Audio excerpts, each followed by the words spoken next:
alang sa atong paghisgot sa mga pagtulunan nga may kalambigitan sa atong kaluwasan. Si San Anselmo sa Canterbury nag-ingon siya, Fides quaerens intellectum, ang pagtuo nga naninguha sa pagkabot sa kahibalo. Dili lang nga kutob lang sa pagtuo apan ato kining ipaabot nga nas kahibalo. Si San Agustin nagkanayon, Procerissimus de Fides ad Cognitione, nga atong ipadali ang atong pagtuo ngadto gyud sa kahibalo. Maabot ngadto sa kahibalo. Mao nga nung tike kami sa pagpakig-uban niining atong matulun-anong tulumanon o padayon ta sa atong paghisgot kagahapon atong gihisgotan ang mga nagbangi kapag tulunan sa Iglesia ni Felix Manalo nga nakapatik mismo sa ilang pasugo magasin.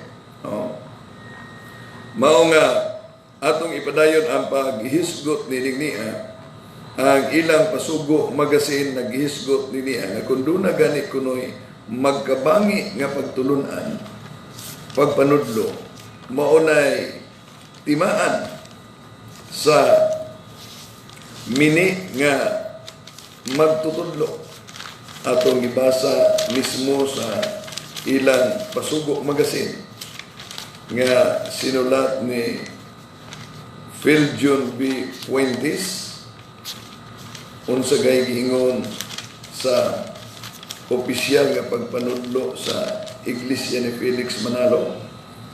Matud pa sa Pasugo Magasin, Nobyembre 2002, pahina 13 ni Phil John B. Fuentes, mga hidwaang pananampalataya, ikinakalat ng mga bulaan, tagapangaral.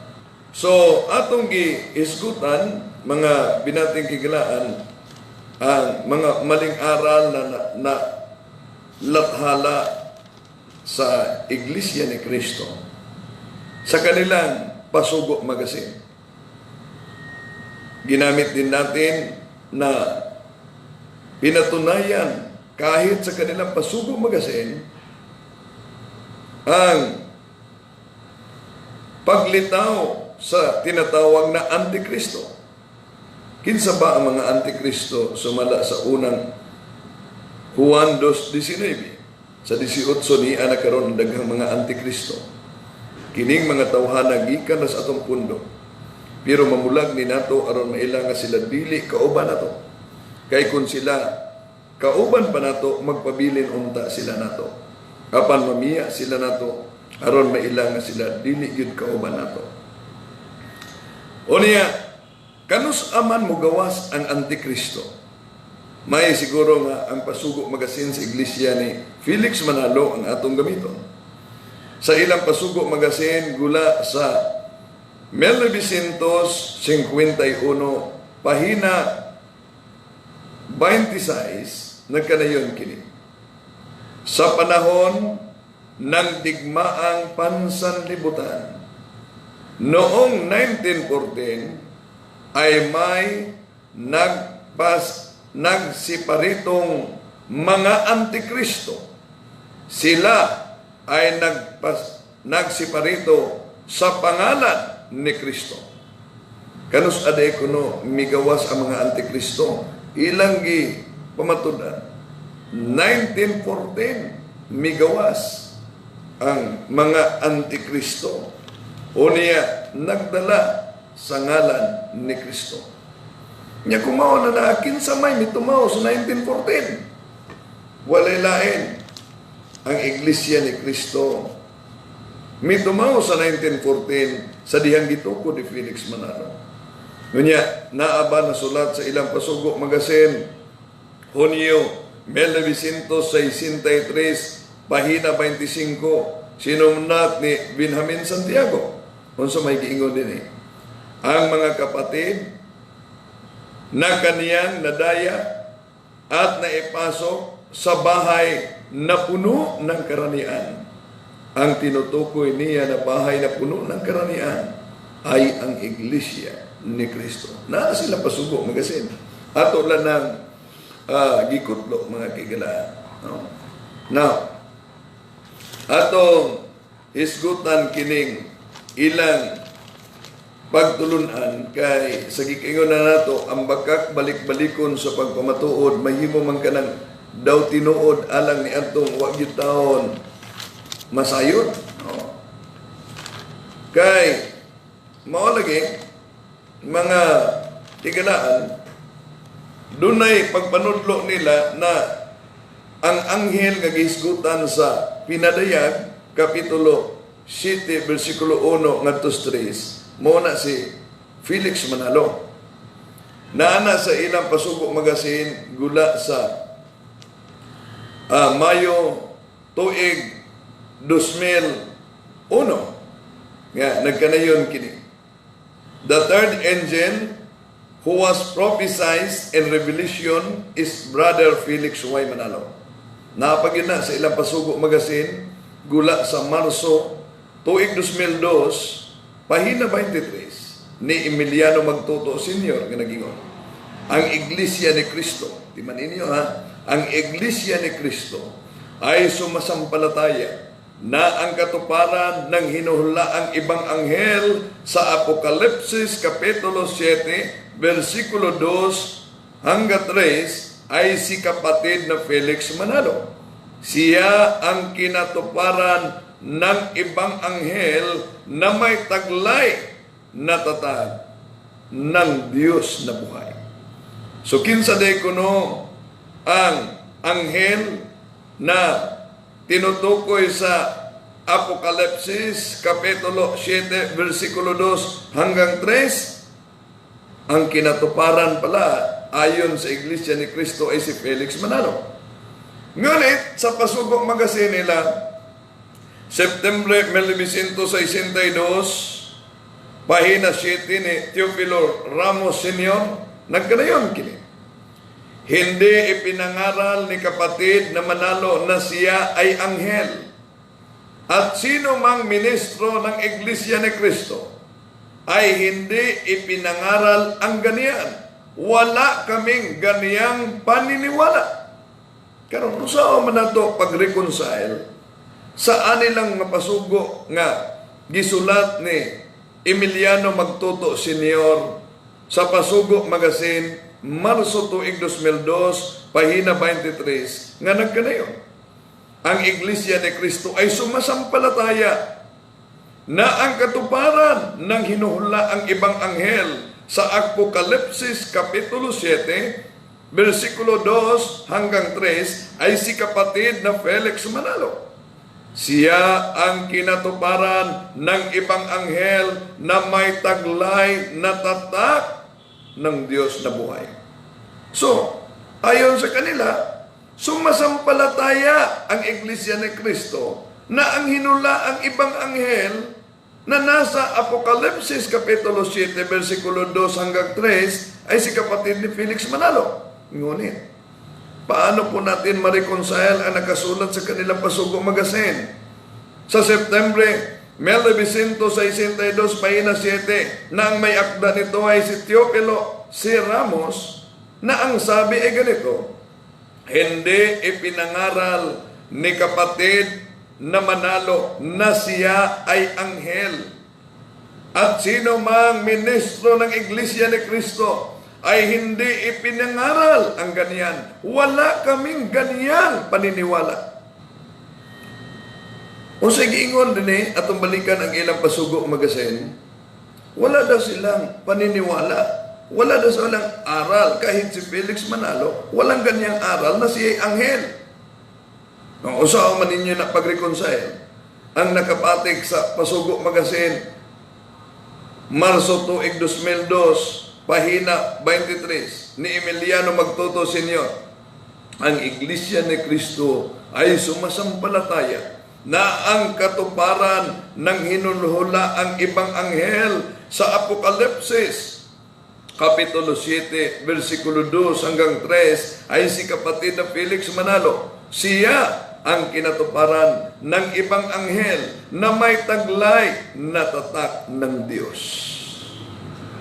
Unya na pa sa usa ka pasugo magasin nila gula sa September 2, 1962, pahina 6. Nagkanayon.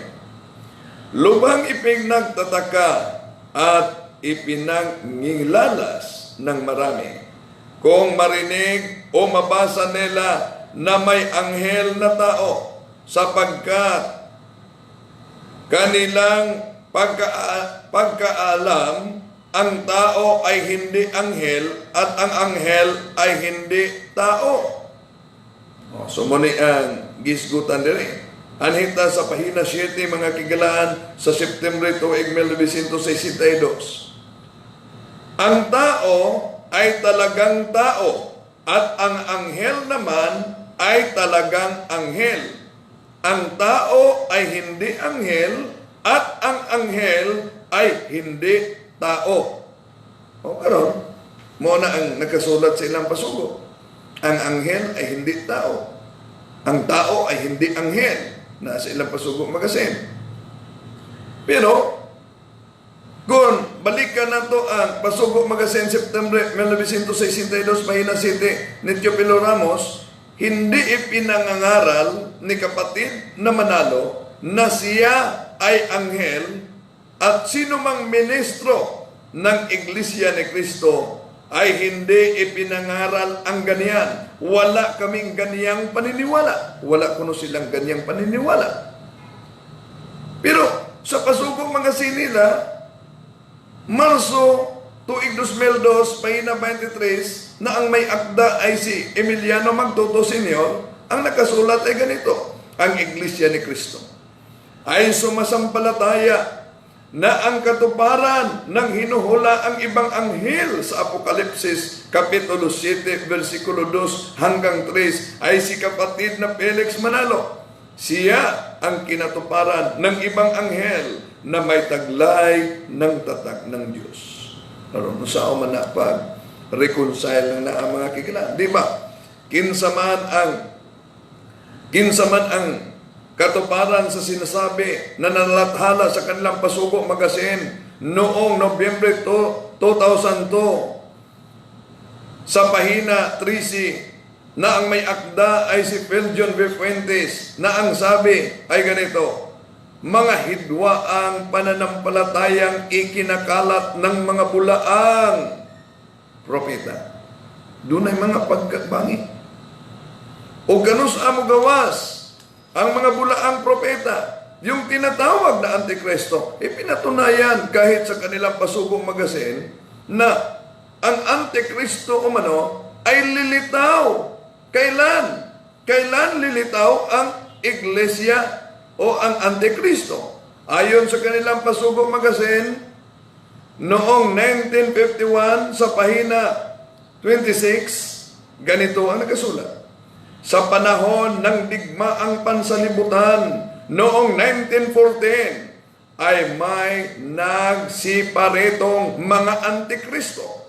Sila ay nagsipareto sa ngalan ni Kristo.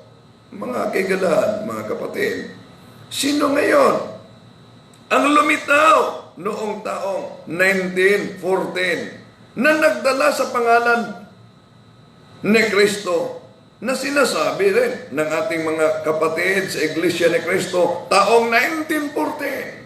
Lilitaw ang mga Antikristo at sila'y nagsipareto sa pangalan ng ating Panginoong Hesukristo.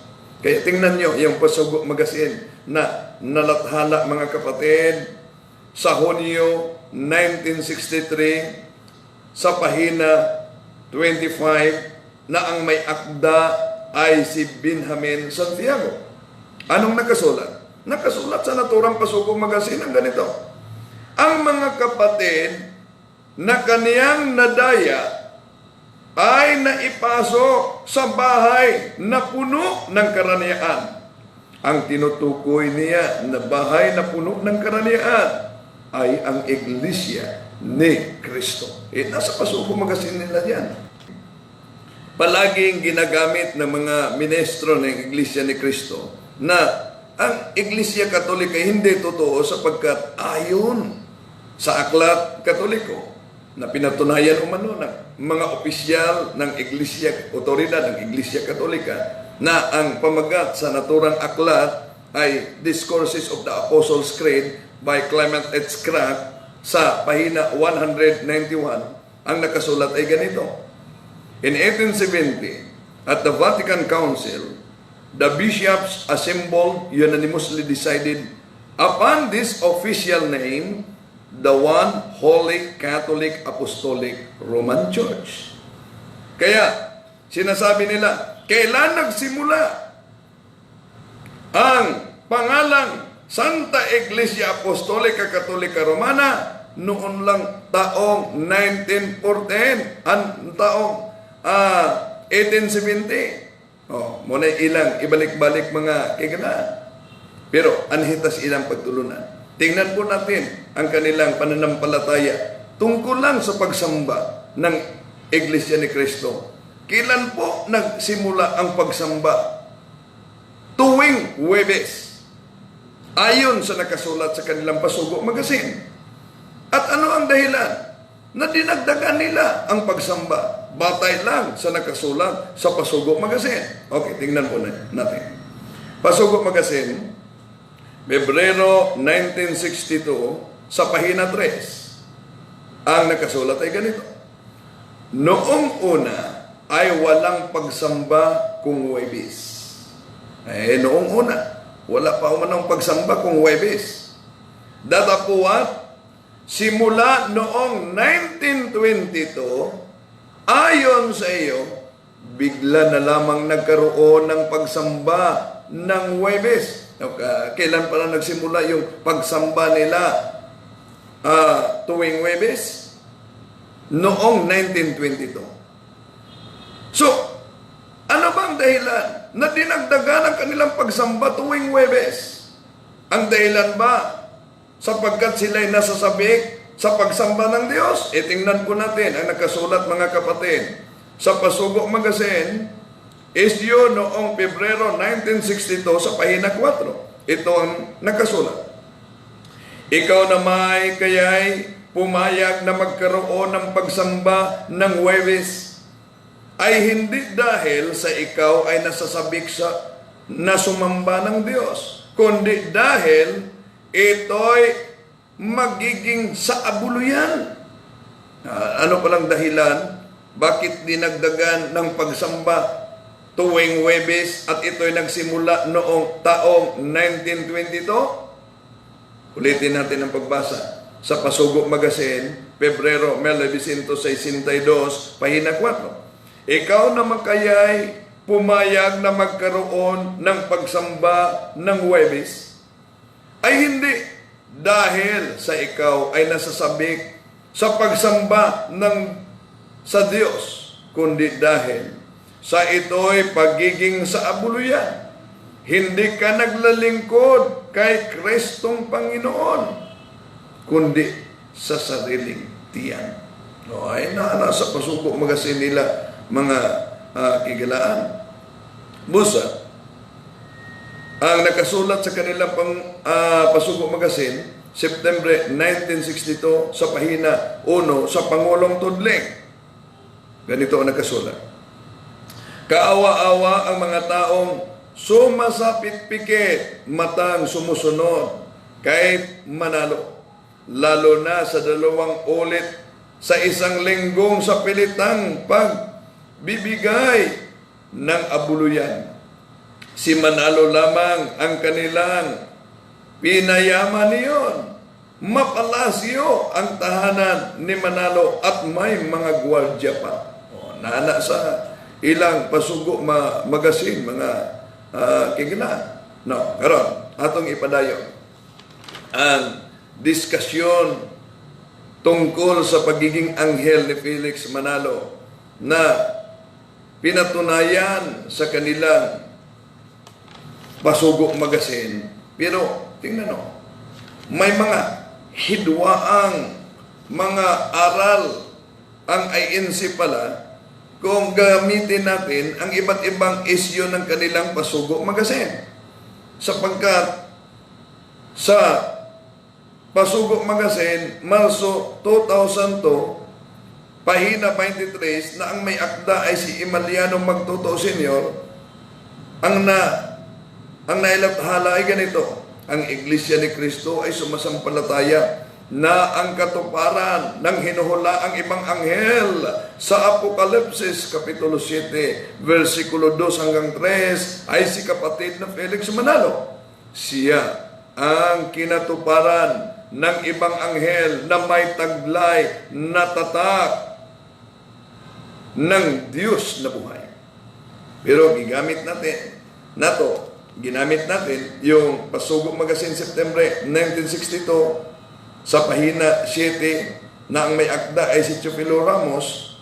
Ang sabi ay ganito: hindi ipinangaral ni kapatid na Manalo na siya ay anghel, at sino mang ministro ng Iglesia ni Cristo ay hindi ipinangaral ang ganyan. Wala kaming ganyang paniniwala. Alin nga ba ang totoo? Siya ay anghel? Ayon sa kanilang pananampalataya,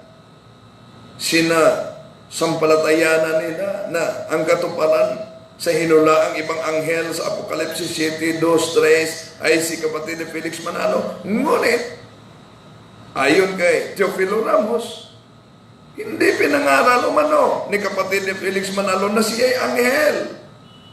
Wala silang paniniwala na siya ay anghel. O, saan man nato na pag-reconcile, mga kigalaan? Ha? Alin nga ba ang totoo, kuya?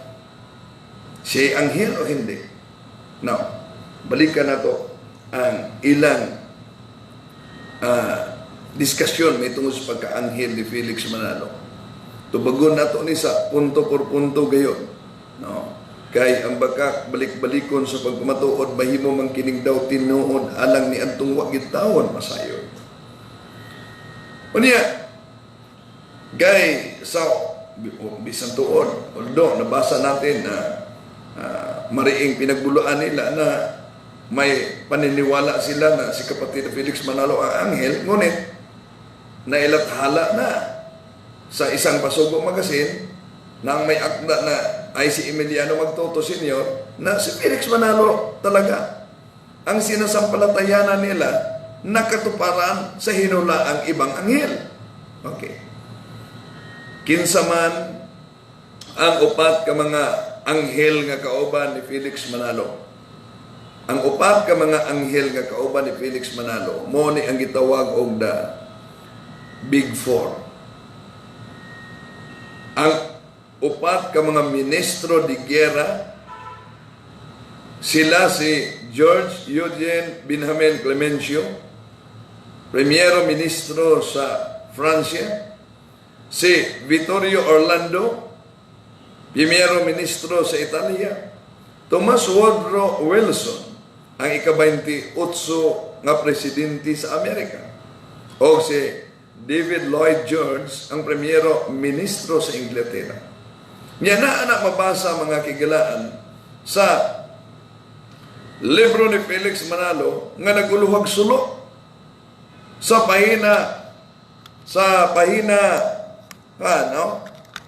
ilang libro nga naguluhan og sulo, mga kigalaan, atong mabasa sa maong libro nga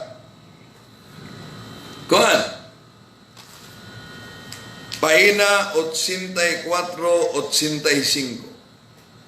Ang nakasulat ay ganito: ang apat na anghel na pumipigil ng apat na hangin ng lupa ay simbolikong kumakatawan ng apat na sinugo.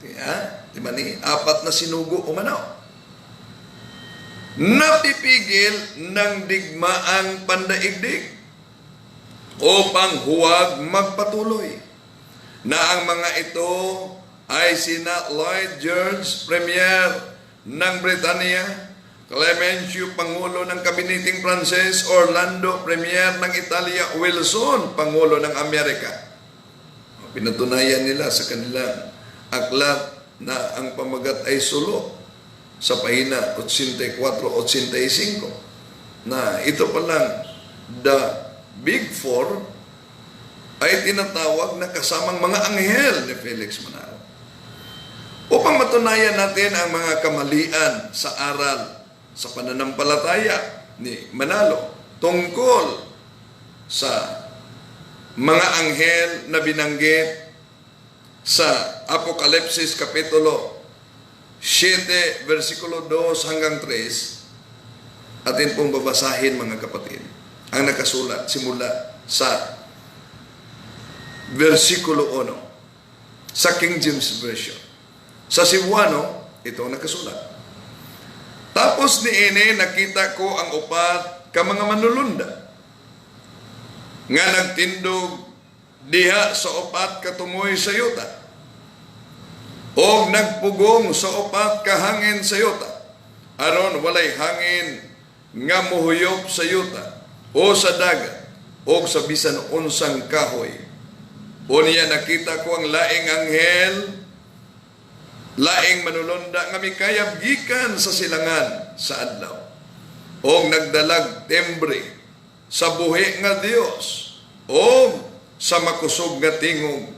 Siya iyang gisinggitan ang upat ka mga manulunda nga gihatagan og gahom sa pagdaot sa yuta ug sa dagat nga nag-ingon kanila, ayaw usa ninyong dagmali ang yuta o ang dagat o ang kakahuyan hangtod nga ang mga ulipon sa atong Dios amo nang katimbrihan sila sa ilang mga agtang. So mga kigalaan, klaro nga naghisgot nga kining upat ka mga anghel mo ang the Big Four kuno kauban ni Felix Manalo niya. Ato ning ipatinaw sa punto por punto gayon. Matod pa sa INC nga ang upat ka mga anghel sila si Wilson sa Amerika, Lloyd George sa Inglaterra, Clemencio sa Pransya, Orlando sa Italia. Pero pangutana kabalo ba mo? Unsa ang mga relihiyon aning niya? Mga kigalaan, sila si Wilson sa Amerika, si Lloyd George sa Inglaterra, suko ning niya og relihiyon. Walay mga relihiyon ning niya. Kaniadto nahimo ning niya ang mga protestante hangtod nga nahimong kuan ni anduha aning niya mga kigalaan. Anduha aning niya mga Katoliko. Kung mo ni ang mga kauban ni Felix Manalo mga kigalaan na anghel, unsa ba ang mga pagpanudlo sa Iglesia ni Kristo? May tungod sa mga nagtudlo nga si Kristo Dios. Matod pa nila, mga antikristo kuno sumala sa pasugo magasin, Oktubre tuig 1962 pahina 5. Mga mandaraya at mga antikristo, ang mga nagtuturong si Kristo ay Diyos. Kumaw, nakauban din niya ang anghel ang mandaraya. Ha? Ngayon sa mananaa karon pag kuha nila. Ha? Unya, gingon pa sa Pasugo Magasin, pahina 9. Ang tunay nag-ampon ng Antikristo ay ang mga Katoliko. Kung mao na nga, gingon niya, ang tunay na ampon ng Antikristo ay ang mga Katoliko. Kung ang nagtuo nga si Kristo, Dios, giilang Antikristo ni Felix Manalo. O ang Katoliko, giila niyang kampon ng Antikristo. Nganong gitudlo man ni Manalo nga ang duha kasakop sa mga Protestante o duha kasakop sa Katoliko, mga kauban niyang anghel diha sa Pinadayang Kapitulo 2, versikulo 3. Kung tinuod pa nga anghel, ang duha ka mga miyembro sa kaniadtos Protestante, unya nahimo ng Duha ni niya, masukog relihiyon. Unya, lain pang duha kasakop nga Katoliko. Di milutaw na hinoon mga kigalaan nga dunay lain-lain nga anghel, nga lain-laing relihiyon nga kauban ni Felix Manalo. Di ba unsa ka dakong sumpaki nga pagtulunan kiningian gitudlo nila sa ilang pagpanudlo nga si Felix Manalo Anghel. Unsa ba ang ilang pagtulunan may tungod sa pagsinggit? Ato nang hisgutan karon batay sa nakasulat sa kanilang aklat na sulo. Okay, ang ngayon natong masayran o ang ngayon natong bantayan. Nga ang pinadaya Kapitulo 7, versikulo 1 ngadtos 3. Ang upat ka anghel naguna sa ikalimang anghel nga misinggit ngadto sa upat. Apan ang pagpahaom ni Felix Manalo sa iyang panagna nabaligtad. Sanglit naguna ang usa ug naulahi ang upat.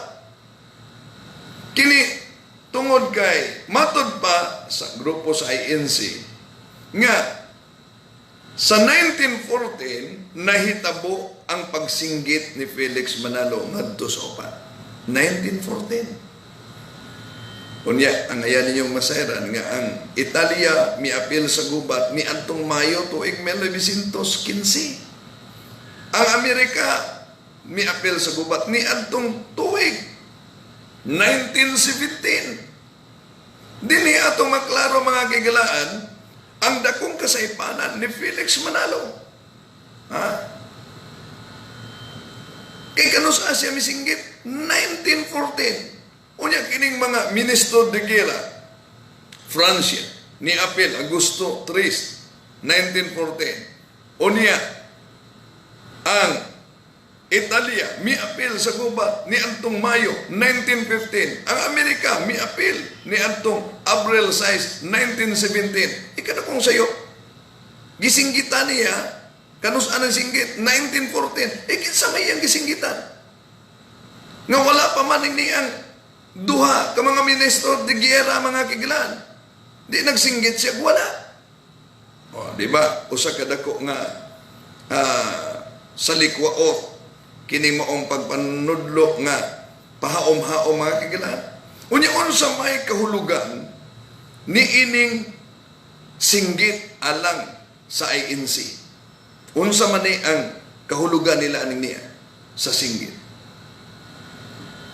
Okay, atong gamiton ang libro nga ang pamagat mga kigalaan sulo 19 sa pahina 99. No, sa pahina 99 sa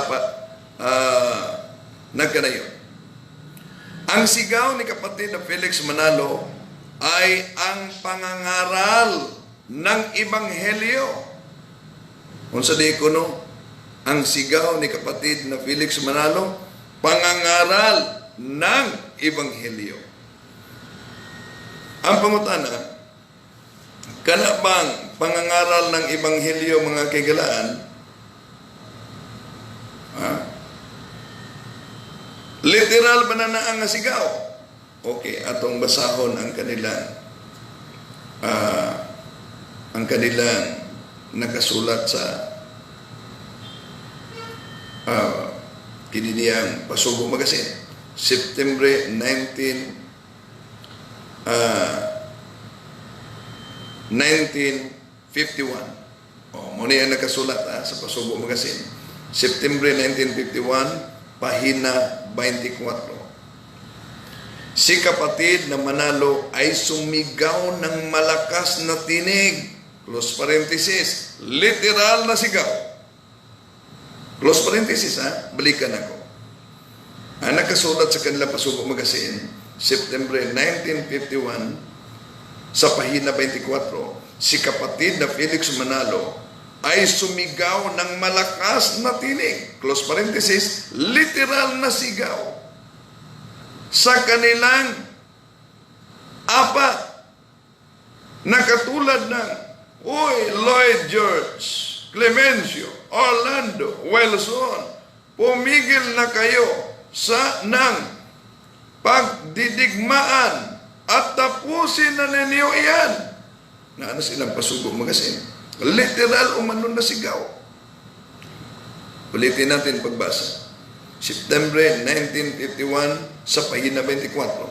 Si kapatid na Manalo ay sumigaw ng malakas na tinig, close parenthesis, literal na sigaw, sa dakilang apat na katulad ng Oy, Lloyd George, Clemencio, Orlando, Wilson, tumigil na kayo ng pagdidigmaan at tapusin na ninyo yan. Literal naman. Okay, tingnan po natin ang isang pasugo magasin. Ginamit natin ang September 1951 sa pahina 24. Ang pasugo magasin noong Pebrero 1953, makalipas ang 2 taon, 1953, sa pahina 11. Ito ang nakasulat. Ang sigaw na hinahanap ng tumutol sa hulang, tumutukoy sa pagkasugo ni kapatid na Manalo ay literal na sigaw. Dito sila nagkakamali. Hindi lahat ng salita sa Biblia ay literal. Ang mga pangungusap na ito ay hindi literal, kundi naglalarawan din. Ngayon, hindi literal. Ngunit sa isang pasugo magasin, literal na sigaw. Alin nga ba ang totoo nito? Sa kanilang pasugo magasin, November 2002, pahina 13, Ephesians 20, mga hidwaang pananampalatayang ikinakalat ng mga bulaang propeta. Gigamit lang nato mga kigalaan ang ilang mga lain-laing katarungan may tungod anini ang pasugo magasin. May tungod sa pagka anghel ni Felix Manalo ug lain pang kauban niya nga mga anghel. Nya. Unsa di ekonomi ni ang sigaw? Pagpangangaral, literal ba? Literal. Pero sa kapasugo, hindi po literal. Kung pangaral niya, unya kining niang mga lain-laing pinulungan. Asa man mabasas kasaysayan ko no be, nga kining upat ka mga ministro di gyera gisang yawan ni Felix Manalo. Unya, kining ikalima ka kuan mga kigalaan, kining ikalima ka anghel, mao kuno niya si Felix Manalo, unya mo po'y mo timbre. Unsa may kahulugan ani ni ang pagtimbre? Anhita sa Commentary of the New Testament by Newton sa pahina 664. The cell of the living God is an emblem of security. This symbolism is taken from Ezekiel chapter 9 verse 4. Unsa day ko no? Mga kigalaan nga ang silyo usa ka kahulugan ini, ang silyo sa buhing Dios nagkahulugan kining seguridad. Kini nga simbolo gikuha asa sa Ezekiel kapitulo 9 versikulo 4. Niya ang komentaryo sa gipadayag mga kigalaan, maoning niya ang komentaryo. Kining timbre nga patik gikan sa Ezekiel kapitulo 9:4. Nagya po na sa komentaryo sa Biblia, may tungod sa pinadayag kapitulo 7 versikulo 3. Komentaryo niya gikuha gidas Ezekiel 9:4. Ang pagutana, unsa may nakasulat sa Ezekiel kapitulo 9 versikulo 4 sa Biblia sa Kristohanong Katilingban. Sa ikatulong edisyon, ang nakasulat sa Ezekiel kapitulo 4 Kapitulo 9, versikulo 4 ng kanina. Miingon siya, agi sa tunga sa syudad sa Jerusalem, og markahe og cross ang agtang sa mga lalaki nga nagahupaw og nagaagulo tungod sa mga ilad nga gihimo dinhi. Sa ato pa ang timbre mga kigalaan, ang cross DNA. Oh. Kung ang cross mao ang timbre, uy, allergic man kayo ang iglesia ni Felix Manalo o kinini ang cross. Unsao mananaa nila pagkahao mga kigalaan. Mga atong gitubag sa punto por punto kining ilang aligasyon o kining sayop nga pagpanudlo base usa sa napatik sa ilang pasugo magasin mga kigalaan. Okay?